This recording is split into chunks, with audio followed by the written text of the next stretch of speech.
कैसी है? दम घुट रहा है।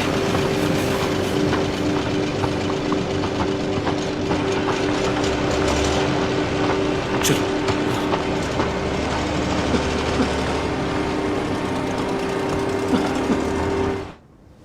पृथ्वी की मिट्टी, वनस्पति, जल, पृथ्वी के दोनों ध्रुव, खाद्य श्रृंखला और जलवायु, ये सभी चीजें बुरी तरह क्षतिग्रस्त हो गई हैं।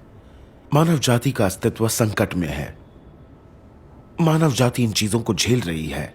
इन महाविनाशों का हमें सामना करना पड़ेगा। महाविनाश? ये महाविनाश है? बाइबल की भविष्यवाणियों में इनका उल्लेख है, क्योंकि उस समय ऐसा भारी क्लेश होगा जैसा जगत की शुरुआत से लेकर अब तक पहले कभी नहीं हुआ और ना कभी होगा। आमीन। चलिए वनस्पति को होने वाले नुकसान के बारे में बात करते हैं। मानव जाति द्वारा अत्यधिक कटाई के कारण पृथ्वी के 1/3 जंगल पृथ्वी से पहले ही लुप्त हो चुके हैं। क्या? 1/3? और ये 1/3 कितना बड़ा है? कितना बड़ा है? ये 2 अमेरिका की कुल भूमि जितना बड़ा है। तो कितने ही पेड़ काटे गए होंगे। लोगों ने सचमुच बहुत लोग पाप किया है। दुष्परिणामों की परवाह नहीं करते। जंगलों का बड़ा हिस्सा काट दिया गया है। कटाई से उनकी संख्या कम हो जाती है। वन क्षेत्र छोटा हो गया है और मौसम अधिक से अधिक शुष्क हो गया है। जब जंगल सूख जाते हैं तो उनमें आग लग जाती है। वे अधिक उग्रता से जलते हैं, जिससे वन क्षेत्र कम हो जाता है। बार बार लगने वाली आग से पेड़ और जंगल कम हो जाते हैं और उनकी कमी से उनमें आग लगने की घटनाएं और बढ़ जाती हैं। ये एक दुष्चक्र बन जाता है ना? स्थिति निराशाजनक है। बाप रे, क्या ये हमारा अंत नहीं है?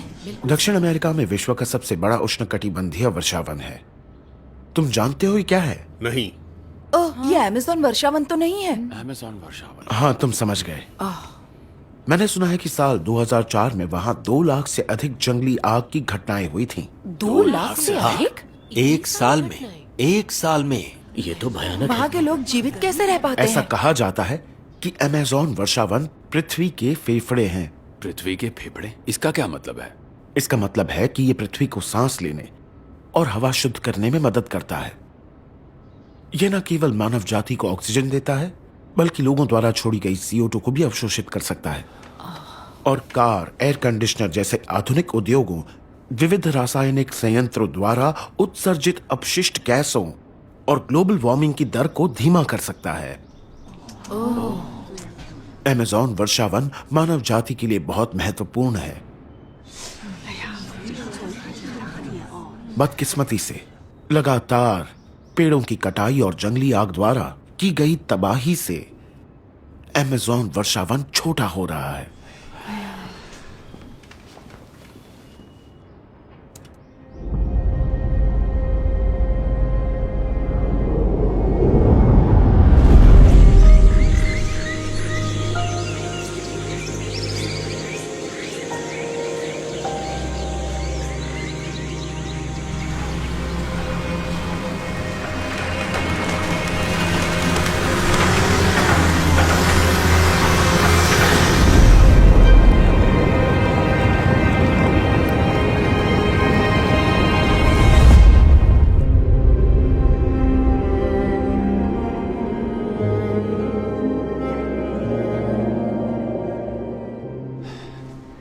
वैज्ञानिकों का अनुमान है कि रास की मौजूदा तेज और चिंताजनक दर को देखते हुए भविष्य में अमेज़न वर्षावन पूरी तरह से खत्म हो सकता है।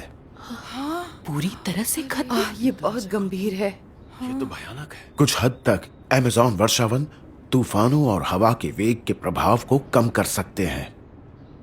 वहां की हरी भरी वनस्पतियां बारिश के प्रभाव और हवा की गति को कम कर सकती हैं। तूफानों के कारण मानव जाति को होने वाली तबाही को कम कर सकती हैं। देखा, अकेले अमेज़न वर्षावन का हम पर इतना बड़ा प्रभाव है और इसलिए तुम कल्पना कर सकते हो कि जंगलों के कट जाने से, आग में जलकर नष्ट हो जाने से मानव जाति पर कितना बड़ा प्रभाव पड़ेगा। ये तो सच है। इसलिए मौसम लगातार असामान्य होता जा रहा है और हवा खराब हो रही है। ये सभी घटनाएं मानव इतिहास में अभूतपूर्व और अपरिवर्तनीय है। क्या ये महाविनाश नहीं है? ये महाविनाश ही है। कोई हैरानी नहीं कि गर्मी लगातार बढ़ती जा रही है। ये बिल्कुल सच है। गर्मी दिन ब दिन बढ़ती जा रही है, हर साल बढ़ रही है। पिछले 2 साल ठंडे भी रहे हैं और गर्म भी। इस समय ये साल पिछले से ठंडा है। सही कहा।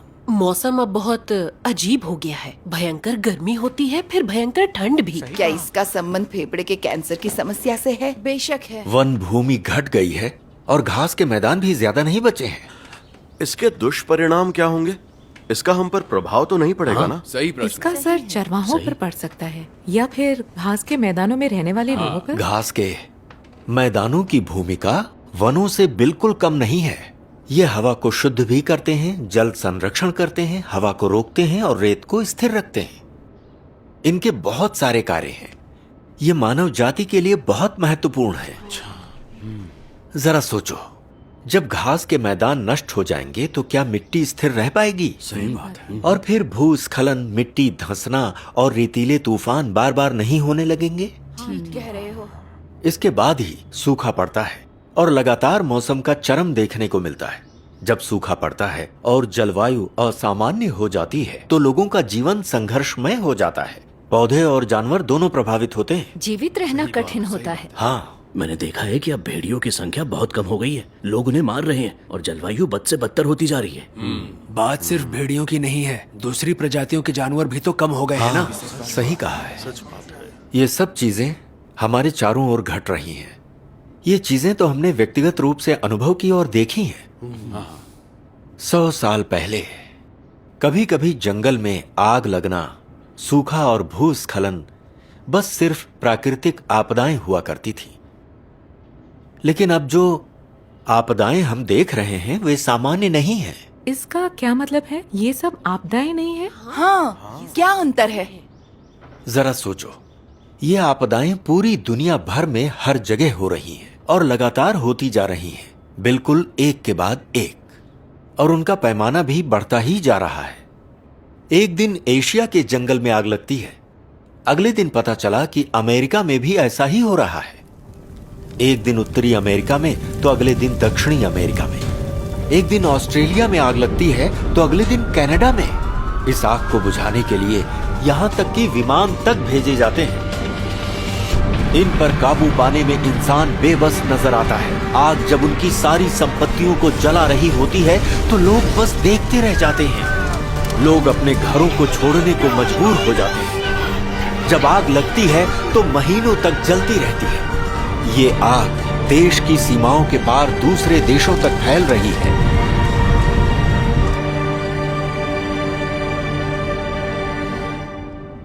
इतना महाविनाश सिर्फ एक प्राकृतिक आपदा कैसे हो सकती है?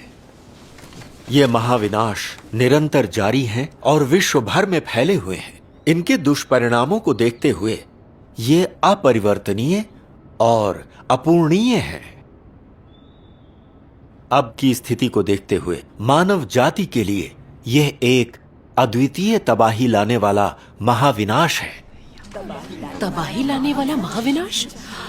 कुछ वैज्ञानिकों का कहना है कि वनों, घास के मैदानों को होने वाले नुकसान की वर्तमान गति को देखते हुए मानवता का पर्यावरण कुछ ही दशकों में बेहद खराब हो जाएगा और मानव जाति के लिए विलुप्त होने का खतरा पैदा हो जाएगा। कौन विलुप्त हो जाएगा?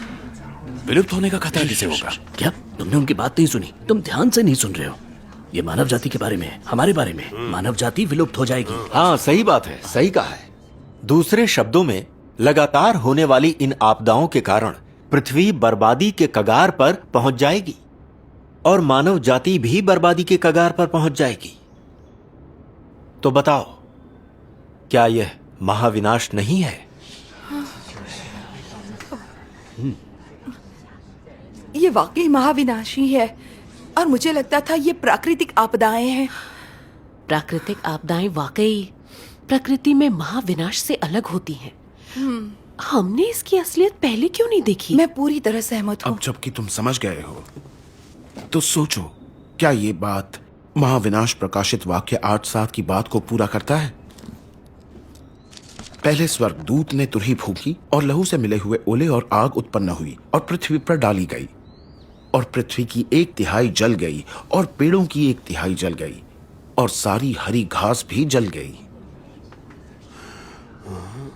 ये सच है, ये बिल्कुल वैसा ही हो रहा है। महाविनाश तो पहले ही आ चुके थे, लेकिन हम अंधेरे में थे, हमें इसका पता नहीं था। तभी तो हर साल गर्मी बढ़ती जा रही है, हवा बद से बदतर होती जा रही है। रेतीली हवाएं हमारे लिए उत्तर पश्चिम में और तेज होती जा रही है। जून में कुछ स्थानों पर बर्फबारी हुई है। अगर यही हाल रहा तो इस सूखे का कोई अंत नहीं होगा। हो सकता है हमारे लिए खाने के लाले पड़ जाएं। पहले लगता था कि चीजें बेहतर हो जाएंगी, सोचा ही नहीं कि हालात इतने बुरे होंगे। ये स्थिति अपरिवर्तनीय है, ये वाकई महाविनाश है। इस पर विचार करो, वनस्पति क्षति का यही एक पहलू ये वही बच्चा है। वो सचमुच कष्ट में है। वनस्पति को होने वाली इस क्षति ने हमारे अस्तित्व पर सीधा असर डाला है। भविष्य में मानव जाति के लिए जीवन मुश्किल होता जाएगा। Doctor Hong, doctor Hong! ये फिर से बीमार पड़ गया। चलो इसे अंदर ले चलो। जल्दी जल्दी कीजिए, हटिए। नीचे रखो इसे। बहुत दर्द हो रहा है माँ। इंजेक्शन देंगे तो दर्द होना बंद हो जाएगा। डॉक्टर हॉन्ग, जल्दी कीजिए। ले लो। ये लीजिए। धन्यवाद। हर रोज भाई होंग से इलाज कराने के लिए यहाँ कितने सारे लोग आते हैं ना? इस गांव में इतने सारे बीमार लोग कैसे हैं? इस गांव के नजदीक एक स्मेल्टिंग प्लांट है।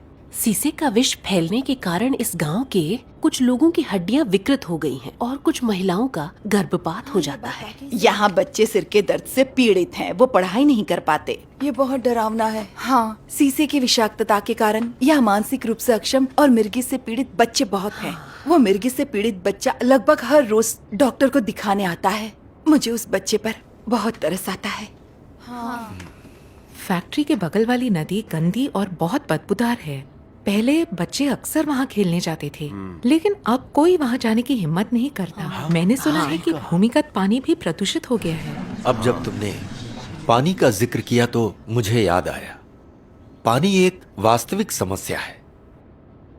इन वर्षों में औद्योगिक विकास के कारण अपशिष्ट गैस उत्सर्जन हुआ है और जहरीले रसायनों और सभी प्रकार के कचरे के निकास ने हवा, महासागरों और नदियों को प्रदूषित कर दिया है। भूमिगत जल भी इसका अपवाद नहीं है।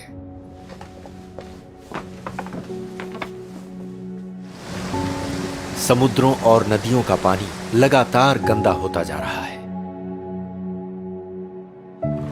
पानी की सतह पर कूड़ा कचरा तैरता रहता है और उसके नीचे भारी धातुएं रहती हैं। जल में रहने वाले सभी जीव जिंदा रहने के लिए संघर्ष कर रहे हैं। आत्महत्या करने के लिए वे तट पर एकत्र हुए हैं। यह मानव जाति के प्रति उनका विरोध है।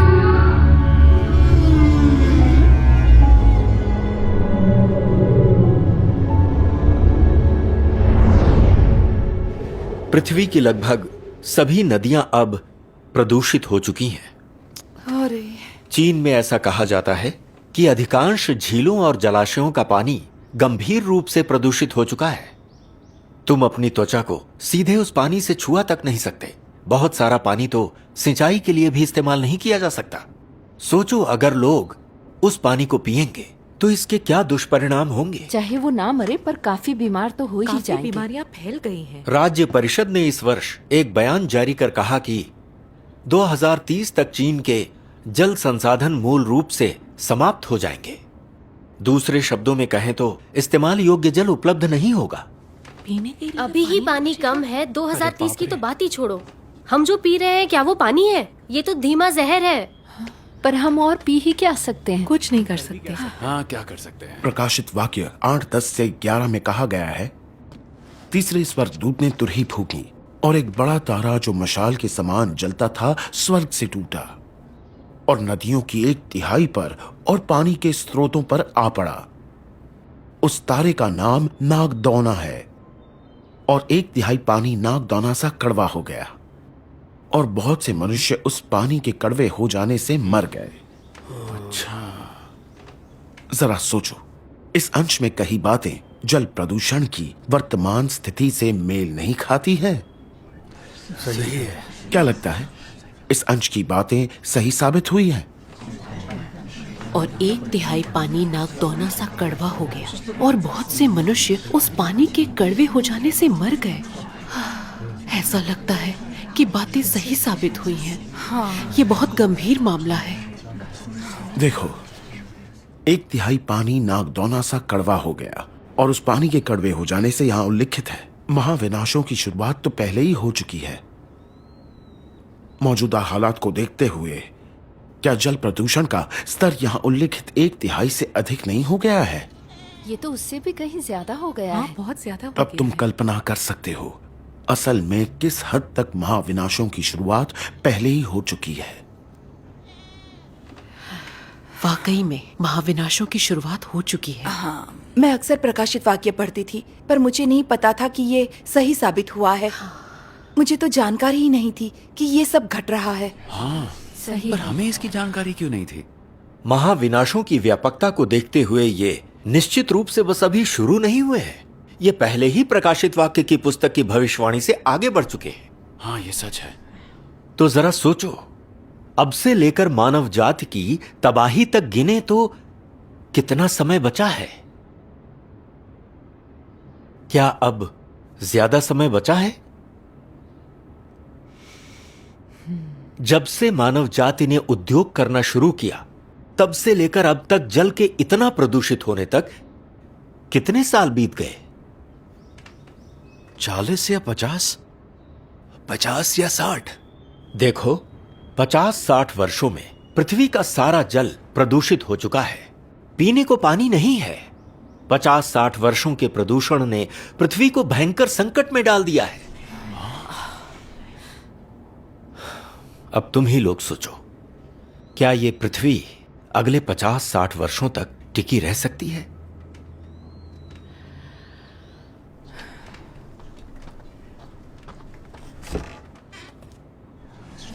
बताइए ना। हमारी पीढ़ी के लिए हालात बहुत मुश्किल हैं।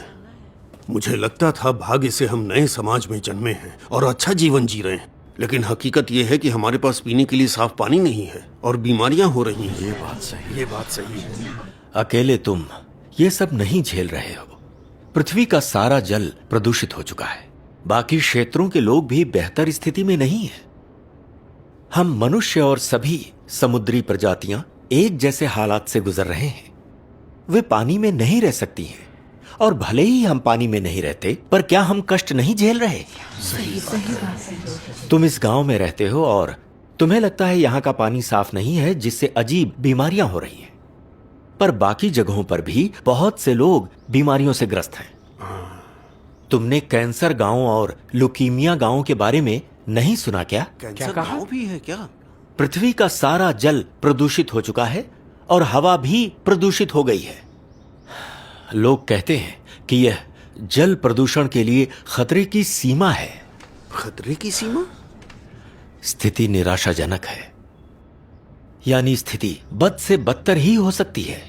इसमें सुधार संभव नहीं है। अरे बाप रे। भविष्य में लोगों को तरह तरह की बीमारियों की पीड़ा झेलनी ही पड़ेगी।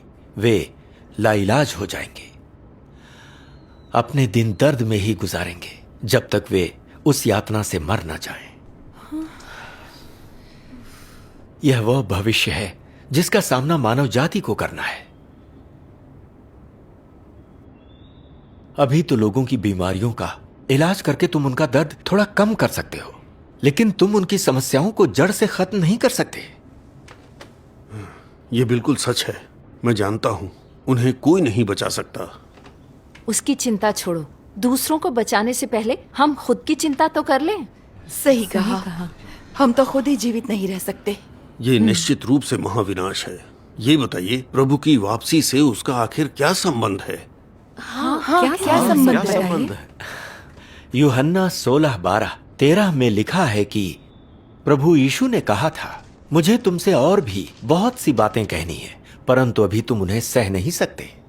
परंतु जब वह अर्थात सत्य का आत्मा आएगा तो तुम्हें सब सत्य का मार्ग बताएगा। यही वह कार्य है जो परमेश्वर महाविनाशों के दौरान कर रहा है। जब सभी महाविनाश समाप्त हो जाएंगे, परमेश्वर विजेताओं का एक समूह बना चुका होगा और फिर वे स्वर्ग के राज्य में उठा लिए जाएंगे। इससे प्रकाशित वाक्य के ये वचन पूरे होते हैं। ये वे हैं जो उस महाक्लेश में से निकल कर आए हैं। इन्होंने अपने अपने वस्त्र मेमने के लहू में धोकर श्वेत किए हैं। भूकंप, भागो! निकलो जल्दी!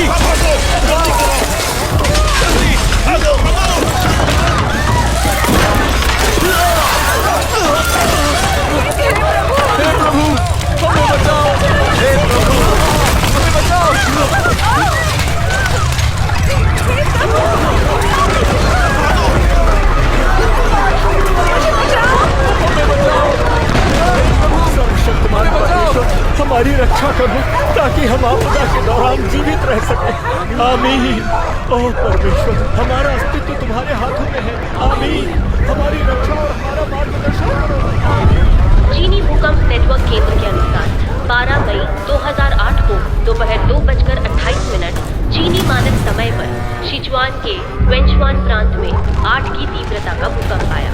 भूकंप का केंद्र 31 डिग्री उत्तर 103.4 डिग्री पूर्व था। शीलिन, हेइलोंगजियांग और शिनजियांग को छोड़कर अन्य सभी प्रांतों और शहरों में भूकंप के झटके महसूस किए गए। भूकंप के कारण 69,227 लोग मारे गए, 17,923 लापता बताए जा रहे हैं और 3,74,000